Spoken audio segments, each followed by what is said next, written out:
1. You'll hear someone booking transport for a trip.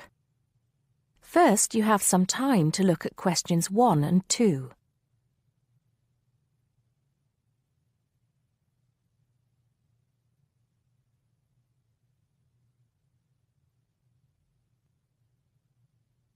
Now we shall begin. You should answer the questions as you listen, because you will not hear the recording a second time. Listen carefully and answer questions 1 and 2. Good morning, Burnham Coaches. Sarah speaking. How can I help you? Yes. Good morning. I'm a teacher at the Down Language School. We have a bit of a problem, and I was wondering if you could help us out. What is the problem exactly? Well, we normally take our students on an excursion at the end of their course. But unfortunately, the coach firm we normally use has let us down. It seems they've gone out of business. I'm sorry to hear that. I suppose you are looking for a replacement. Well, yes. We won't need a very large coach, actually. There will be 30 students and 4 teachers. So that's 34 in all. And what dates did you have in mind? The last Saturday and Sunday of this month. That's the 28th and 29th. The 28th and 29th. Does that mean you are planning to stay somewhere overnight? That's right. Actually, we want to do the same excursion that we do every year. We usually visit Stonehenge, Salisbury, and stay overnight in Bath. It's a historical tour, really. It sounds interesting. Let me just see what we have available. Oh dear, I'm afraid all our coaches are booked out for the 28th. It's the busiest time of the year for us, actually. I was afraid that would be a problem. But you have a coach available for the 29th? Yes, we do. And it's available for the 30th as well, if that's any help to you. I'm afraid not. Sunday is the last day. The students go home on Monday. I think we'll just have to change our plans a bit and leave out Salisbury. It's a shame, but I don't think we can fit in all 3 places in one day. So you would like to book the coach for the 29th, visiting Stonehenge and Bath, is that right? Yes, I think so. Before you hear the rest of the conversation, you have some time to look at questions 3 to 10.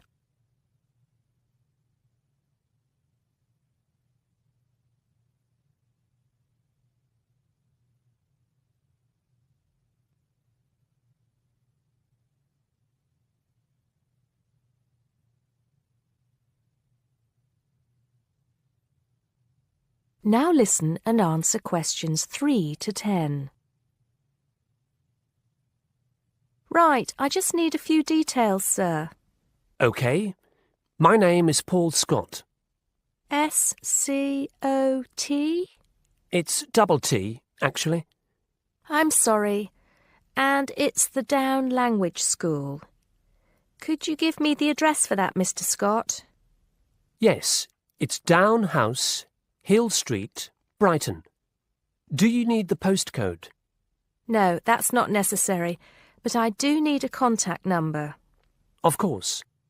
The number for the school secretary is 01273 512 634. You can contact her if you need to speak to anyone. Right, and what time would you like the coach to pick you up? Well, I think we'll have to make an early start. Would 7:30 be all right? Yes, no problem at all. What time do you want to be back? Oh, any time between 10 and 11 will be all right. Not later than 11, though. Right, I'll make a note of that. 11 p.m. latest. There's just one more thing I need to know. Presumably, you'll be visiting Stonehenge first. How long do you want to stay there? Well, we normally stay about an hour. The main objective of the excursion is for the students to see the Georgian architecture in Bath, really. Yes, Bath is lovely, isn't it? I was there myself a couple of years ago. I thought the Royal Crescent was absolutely stunning. I hadn't realised how large it is. Well, I think that's all I need to know, Mr. Scott. Thank you for booking with us. Just a minute. There's one thing you seem to have forgotten. How much will this cost? Oh, I'm terribly sorry. I was thinking about Bath. Just bear with me a moment. Yes, it's a round trip of 300 miles and a total time of 16 hours for the driver. For a 45-seater coach, that will be a total of £500, including tax and insurance. Do we have to have such a large coach? There are only 34 of us. We don't have any smaller coaches, I'm afraid. Oh well. At least we won't be cramped for space. When do we have to pay? We require a 20% deposit to confirm the booking. I suggest that you do that as soon as possible, today if you can. The balance you can give to the driver if you're paying by cheque. Have the cheque made out to Burnham Coaches. I think that'll be all right. I will have to check this with the school accountant, but if all is well, I'll arrange for someone to bring you the deposit within the next 2 hours. That'll be fine, Mr. Scott. Well, thank you very much indeed. Goodbye. Goodbye. That is the end of part 1. You now have half a minute to check your answers.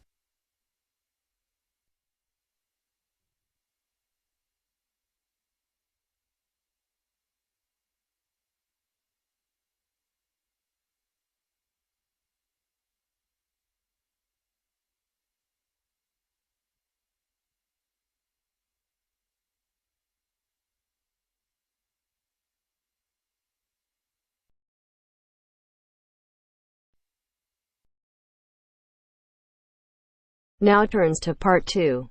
Part 2. You'll hear 2 university students discussing experiments. First, you have some time to look at questions 11 to 15.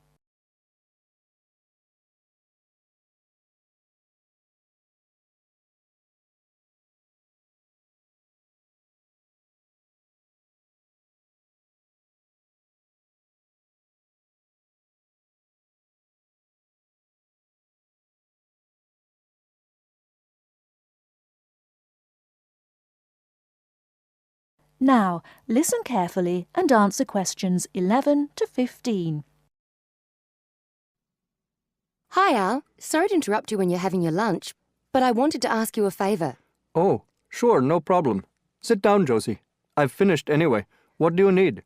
Well, I was wondering if I could ask you about the experiments we were talking about in the seminar the other day with Dr. Robinson. I'm doing my teaching practice on Thursday and Friday, and I'm a bit concerned about it. I wasn't entirely sure I understood them completely. If I don't understand them, then the pupils don't have any chance. You mean the ones to determine the speed of sound? Yes, that's right. Well, I think I understood the first one, but the second one was more complicated. Yes, that's true. Well, let's check what you thought of the first one, the one that you'll have to take the kids outside for. OK, let me see. Well, you need to get 2 groups to stand exactly 200 metres apart on the playing fields, and one has a bell or a loudspeaker or some other loud sound source and a flag, and the other group has a stopwatch. Yes, although it doesn't have to be 200 meters. It's just that it makes the experiment easier the more distance between them. It depends on the space available. Right. And the idea is that one group raises the flag at exactly the same moment as they make a noise, and the other group starts the stopwatch when they see the flag and stops it when they hear the noise. That's it.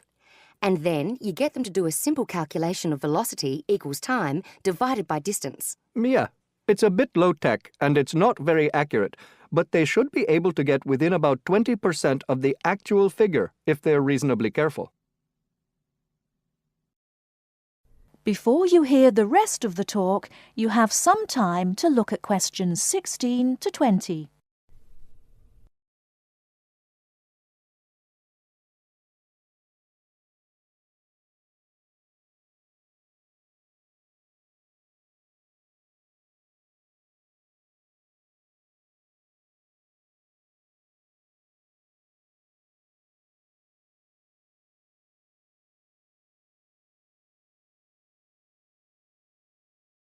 Now listen and answer questions 16 to 20.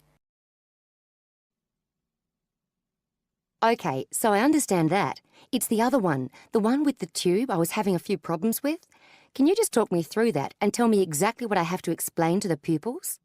Okay. Well, the thing to remember is that sound is a wave, and waves have both frequency and wavelength. You should start them off with exploring waves in water, and that'll introduce a few key concepts. Sound waves aren't exactly the same because they're compression waves, but it's more or less the same principle, at least for pupils at this level. I've got some ideas for that. So they understand wavelength and frequency, and then we move on to the experiment. For that we need, let me just have a look at my notes. A long tube, a tuning fork, and a large barrel of water. Now, what do they do with those? And what's the point of it? It's fairly simple, really. You just have to remember that velocity equals wavelength times frequency. Ah, yes, that's the key, isn't it? Yes, the tuning fork is manufactured to produce a sound of a given frequency. So that just leaves you one thing to measure. The pupils hit the tuning fork so that it makes a sound and hold it toward the end of the long open tube.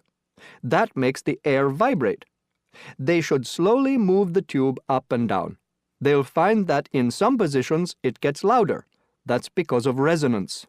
What's that again? It's when there are a whole number of waves in the column of air in the tube. It makes it louder.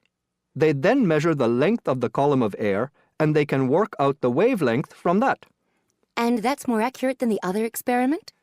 Well, it is if the pupils take an average using different tuning forks. It should be much more accurate. Thanks, Al. That's clear to me now. I can't think of any more problems. Just make sure that the pupils keep good records. You need to tell them how important that is. Any mistakes with the maths can be corrected later, but you don't want them to have to go back and get the data again. You probably wouldn't have time for that anyway. Good advice, yes. I just hope it goes well in the classroom now. Good luck.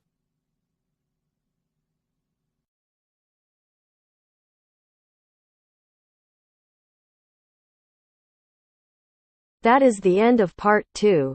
You now have half a minute to check your answers.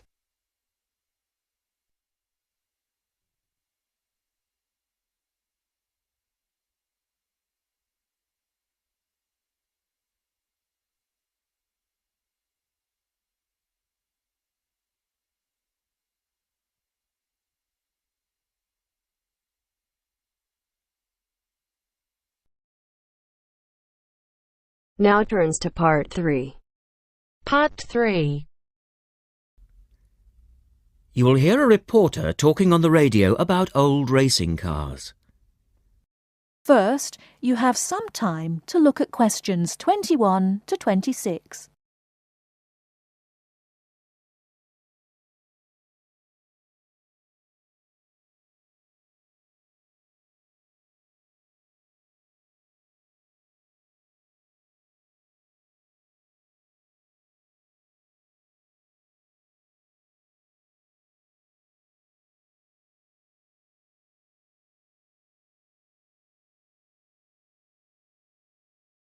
Now listen carefully and answer questions 21 to 26. The Goodwood Museum is currently celebrating some of the most extravagant types of car design in its Festival of Speed. Here's our reporter, Vincent Freed, who's on site to tell us about some of the cars on display. Well, here I am, standing in front of one of the most prestigious cars ever built, the Duesenberg. A fantastically expensive, luxurious car built in the early part of the 20th century and bearing all the glamorous qualities of the Jazz Age. How many were there? Well, only 473 Duesenberg J-types were ever built, and the model here is one of the rarest. Each had a short 125-inch chassis or framework, and the body was always in the form of an open two-seater. The technology behind the car's 6.9-litre engine was extraordinary. It featured capsules of mercury in the engines to absorb vibration and provide an incredibly smooth ride. In fact, these cars offered unparalleled performance. In an age when 160 kilometers per hour was considered very fast, The Duesenberg promised a top speed of 180 kilometers per hour and could do 140 kilometers per hour in second gear.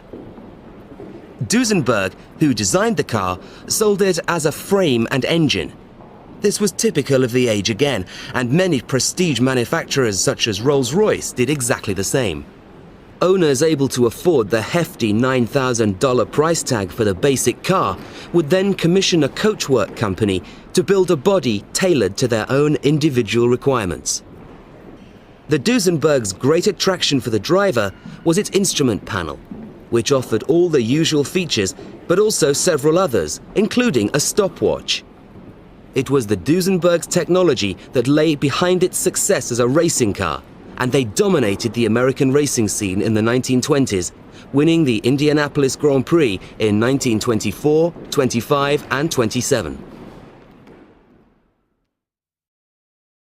Before you hear the rest of the talk, you have some time to look at questions 27 to 30.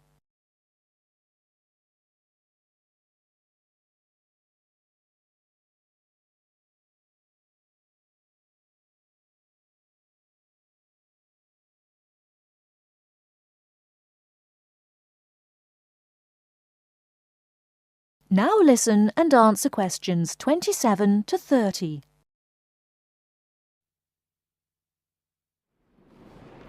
On to another celebrity, the 1922 Leia Helica. Only 30 of these French propeller cars were built, and the model here at Goodwood, which was the fourth to be made, is thought to be the only surviving example still capable of running. The brains behind this car was Marcel Leia, who was an aviation pioneer first and foremost, and the influence of flying is quite apparent in the car. The Leia very strongly resembles a light aircraft with its front propeller, but in this case, it's minus any wings, of course. It's quite odd to think that this car was whirring through France just as the Duesenberg was blasting down roads at 160 kilometers per hour across the Atlantic. The Leias were used regularly in France in the 1920s and were even produced in saloon and van form, as well as two-seater. The Leia matched its propeller drive with its equally bizarre steering, which used the rear rather than the front wheels. But despite looking rather frail, it was a tough machine. In fact, when troops tried to steal it during the Second World War, the car's baffling design was clearly beyond the would-be thieves, and it ended up being driven into a tree, breaking the propeller. And now for the Firebird. This extraordinary car was first... That is the end of part 3. You now have half a minute to check your answers.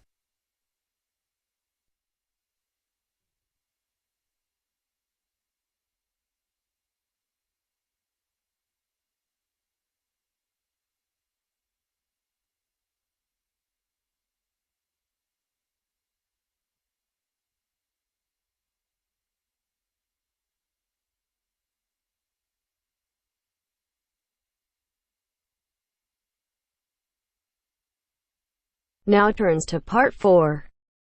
Part 4. You will hear a postgraduate psychology student talking to other students about a job satisfaction study he has investigated. Before you listen, you have some time to look at questions 31 to 40.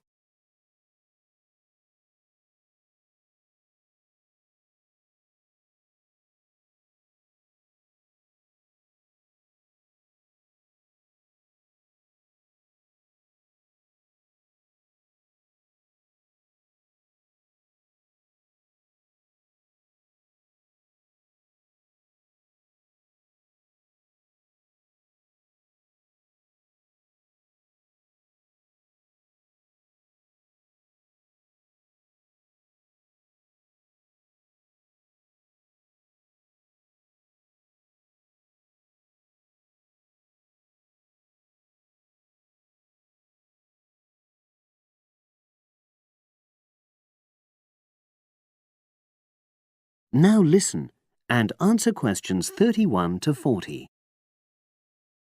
Good morning, everyone. For my presentation today, I'm going to report on an assignment that I did recently. My brief was to analyze the methods used in a small study about job satisfaction, and then to make recommendations for future studies of a similar kind. The study that I looked at had investigated the relationship between differences in gender and differences in working hours and levels of job satisfaction amongst workers. For this purpose, employees at a call center had been asked to complete a questionnaire about their work. I'll summarize the findings of that study briefly now.